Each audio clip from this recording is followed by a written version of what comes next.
You know how life goes sometimes. You work day and night, try to create a cozy home, buy those darn houseplants and fancy flooring, and then, bam, you find out that while you've been breaking your back to finance her manicure, she's been bending her knees for the gardener. My name is Mark. I'm 52, not a kid anymore. I run a small construction and renovation business, nothing too fancy, but it pays the bills just fine. My wife, Sarah, is about 10 years younger. On the surface, we seemed like the perfect couple. On a second look, we still seem that way. But look a third time in. It all started with something pretty ordinary. I had to leave town for a week on a business trip. I had a major project up in Seattle, large-scale construction. You get the picture. I left Sarah everything: credit cards, the car, the house, and my heart. Old fool that I am. I didn't realize she was more interested in different tools around the house, not mine. I came back a day early. I was tired but happy, missing her, holding flowers and a carton of kefir, her favorite late-night ritual. And guess what I hear the moment I walk in? Not birds chirping out back, but moaning. Loud, obviously feminine moaning.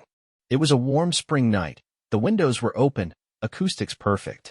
I walk out to the backyard and there she is, my Sarah. And our gardener, Dylan. Yes, ironically, now we have two men in the story. One is me, Mark, and the other is Dylan, though I prefer to call him the weed. It looked like a scene straight out of a bad soap opera. She's got one leg propped on the bench, and he's watering. But definitely not the flowers. On my brand new deck, no less. I stepped back inside, switched off my phone, drove off. Not home, though straight to my brother's place. My younger brother is Adam, quite a serious guy.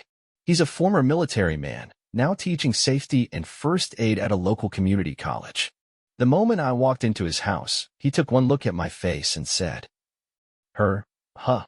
I just nodded. The gardener. I nodded again. He silently poured us each a drink.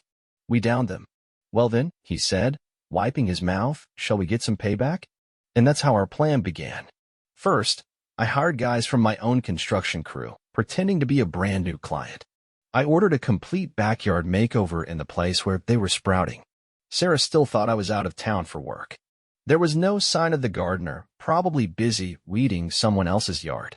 From dawn till dusk, my workers demolished the old gazebo, drove in new foundation stakes, laid a fake irrigation system, and started building a non-existent mini pool. The neighbors were in shock. Is Mark back? But I kept a low profile. Everything went smoothly. On the fifth evening, I phoned Sarah. My voice was shaking a bit. "Hey, I'm wrapping up early. I'll be home tomorrow. I've really missed you." She sounded thrilled, like she'd spotted a half-price sale at Macy's. "Oh, that's wonderful. I'll be waiting." What she didn't know was that an hour before I arrived, Adam would swing by our house in worn-out work clothes and a sign reading, "Gardener for hire, special deals." He went straight to the backyard and found them. A repeat performance of the deck scene. "Pardon me," he said, snapping a photo with his iPad. "I'm from the local paper. We're running a garden erotica contest. You two are in first place by a mile." Then he left. I entered my house like I owned the place, carrying flowers. Sarah greeted me at the door, in a robe, wearing perfume, flashing a playful smile. "Mark, you're early. What a pleasant surprise." I handed her the tablet. On the screen, her and that so-called master of the shovel. "What is this?" she stammered. "This," I said calmly, "is your new life, Sarah. Without me. With him. But first, it's showtime." That same night, I posted a backyard video under the guise of a prank, surprise for the cheating gardener wife. Honestly, it went viral. Millions of views. Sarah quit her job soon after. Her own parents stopped speaking to her. As for me, I took a trip down to Miami for a week. The gardener vanished soon after, apparently realizing he was using the wrong host. Sarah tried to call and text me. She even showed up at the house once. Adam answered the door and said, "No entry for gardeners." I found someone new, a calm, kind-hearted woman with no secrets or hidden agendas. Together we planted a real garden. And believe it or not, we water it together, no outside hoses involved. And Sarah? Last anyone saw, she was standing by the house with a sign that read, "At least give me back the couch."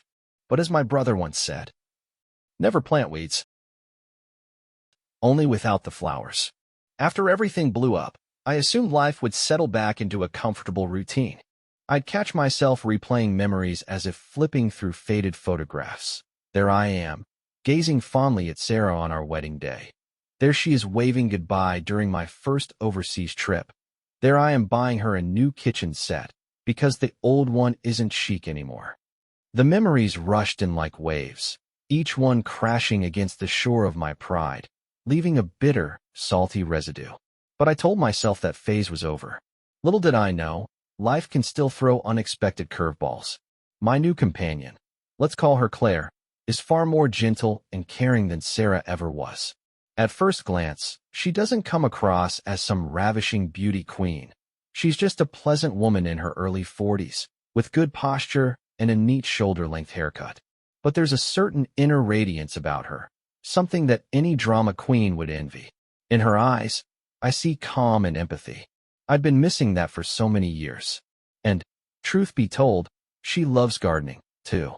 Sometimes she'll ask me, is it okay if I plant some strawberries here? Or how do I prune this branch? I watch her and feel a wave of warmth rising inside me. We really did turn our backyard into a true garden, a symbol of a new chapter in my life. Gone were the gaudy flower beds overrun with weeds, which reminded me of Sarah's passion for the gardener. Instead, Claire and I brought in fresh topsoil and planted strawberries, currants, raspberries, even an apple and a pear tree, still young, but promising. Our little patch out back became a green oasis of harmony. I could practically hear our garden breathing, uninterrupted this time, and it made me smile. Of course, word traveled fast. Our mutual acquaintances split into Team Mark and Team Sarah. Though, in fairness, most people who knew the story were on my side. Probably because they'd seen the infamous video, the one that went viral online. It's remarkable how quickly people pounce on juicy gossip. Thousands of comments, memes, discussions. Somebody even made a parody clip of the gardener watering a plant set to dramatic music from a daytime soap. At first, it was painfully embarrassing. Then I decided to be philosophical. Hey, if it's gone viral, it struck a chord. Maybe someone will learn a lesson from my story. Sarah, though, was clearly in agony. We'd been married more than 10 years, and most people in our circle had always seen us as the perfect family. That image had now imploded in the most public way.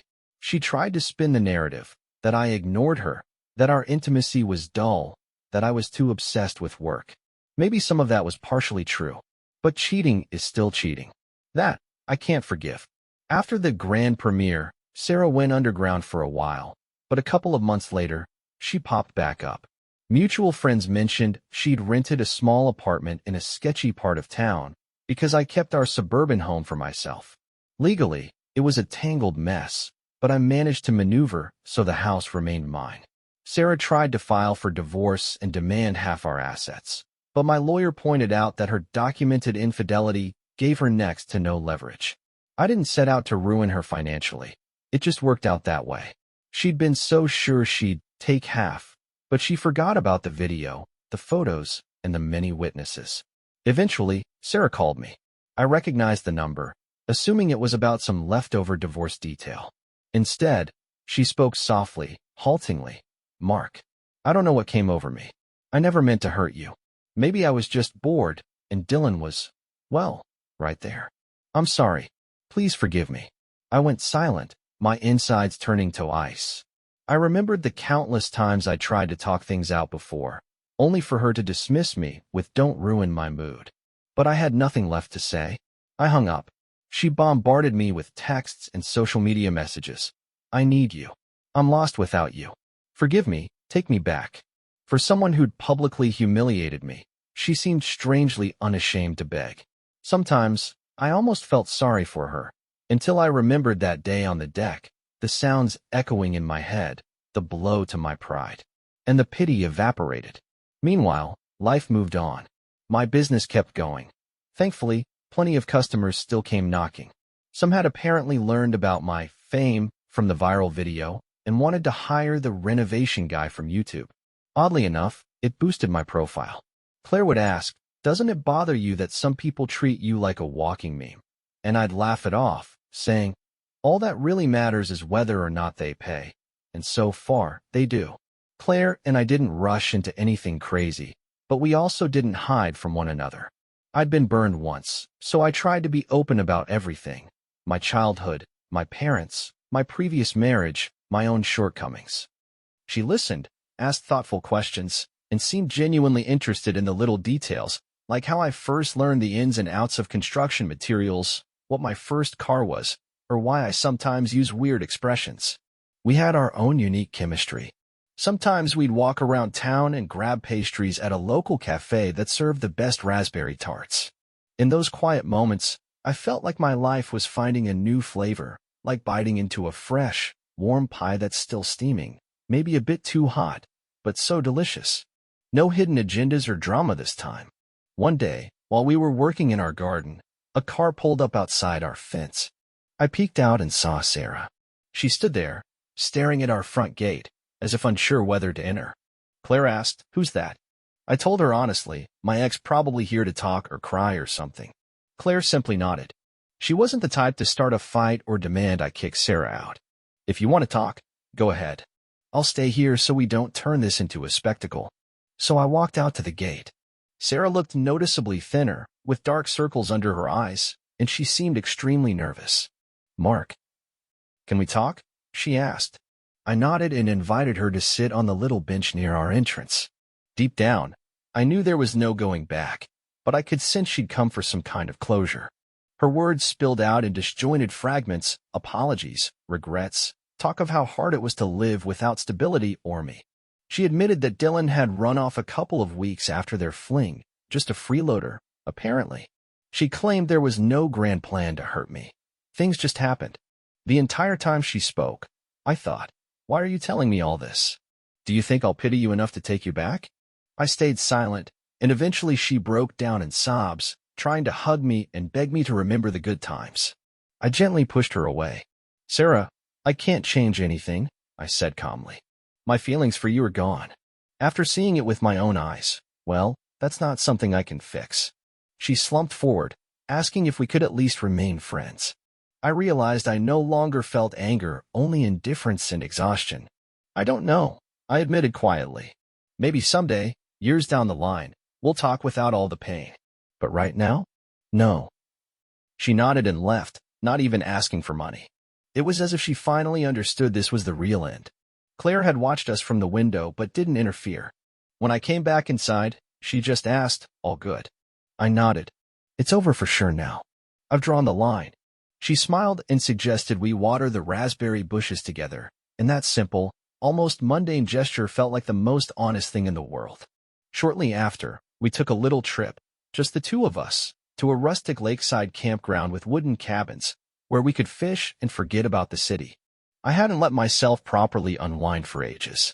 Turned out Claire could cook a mean fish chowder over a campfire, and I actually caught a couple of decent-sized bass. Sitting by the lake, I thought about how drastically my life had changed in just a few months. From humiliation, heartbreak, and scandal, I emerged with newfound clarity about what I wanted. I remembered how Adam had been there for me at my lowest, how we hatched the chlorophyll plan. I never expected it to escalate so spectacularly, but he was right. Sometimes you need to seize the initiative instead of waiting for karma to do the job. I silently thanked him for having my back. When we returned home, the garden had practically exploded with growth. Claire laughed. "Guess everything sprang to life once we were gone." Our strawberries had blossomed, our currant bushes were flourishing, and the saplings looked sturdier. It was the best welcome home site I could imagine. This house really felt like ours now, mine and Claire's, a sanctuary. But life isn't all sunshine. A couple of weeks later, an unexpected confrontation arose at my office. An old client of mine showed up with two tough-looking guys in tow. Let's call him Frank.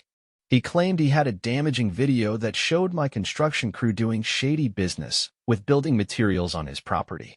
I almost choked. My team would never do that. But Frank pulled out a flash drive and said, "It's all here. If this leaks, your big online reputation is toast. People will believe anything these days." He wanted $200,000 to keep it quiet. I felt rage boiling inside. I'd been burned by one viral video already. But I wasn't about to fold under blackmail, especially since I knew my crew was clean. Let's see this video, I told him. We went to my office computer. The clip showed my workers unloading bags of cement. Then suddenly, via a clumsy edit, some random guys carting off materials to a truck. It was blatantly spliced footage. Only the first group were my people. The second group? Total strangers. I asked Frank, so what exactly do you want? He smirked. 200 grand. I keep the flash drive, and this never sees the light of day. Up to you if you want to protect your image. I remembered how quickly my personal video went viral. But I learned something since then. Always go on the offensive. I said, I've got my own friends who know a thing or two about digital forensics. I'm sure we'll figure out your little montage. So do your worst. Let's see who comes out on top. Frank shrugged. Suit yourself. People believe anything online, Mark. You should know better than anyone. I told him, yeah, I do. But I'm not scared. I've also got a lawyer who eats this stuff for breakfast. Frank and his buddies left, threatening to give me a week to think it over. Naturally, I called Adam right away, explaining the situation.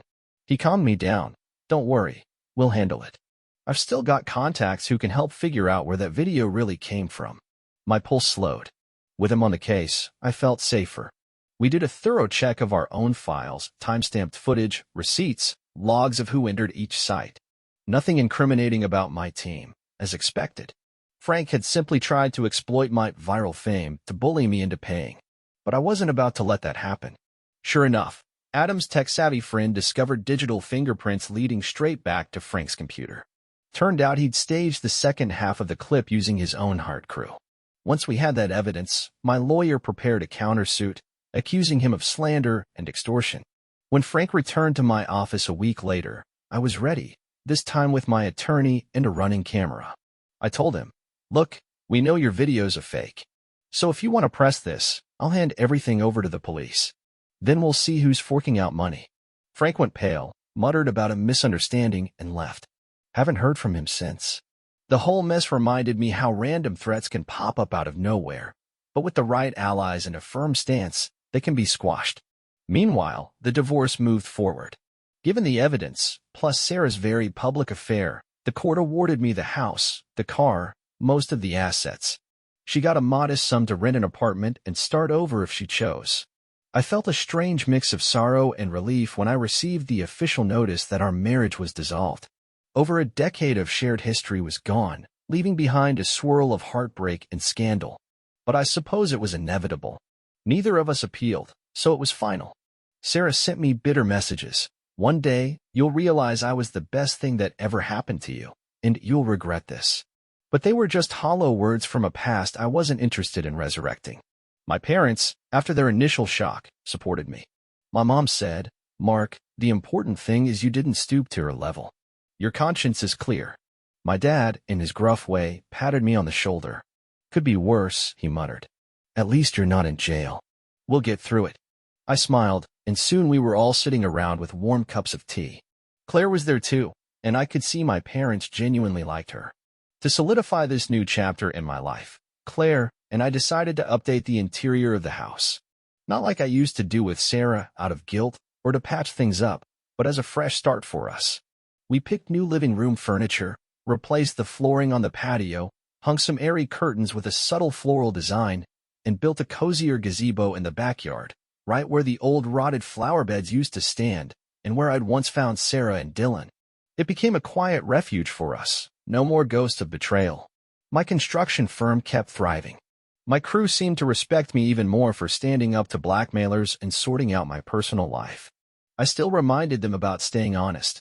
We all agreed that our reputation was our strongest asset. And ironically, the viral video had boosted our name recognition.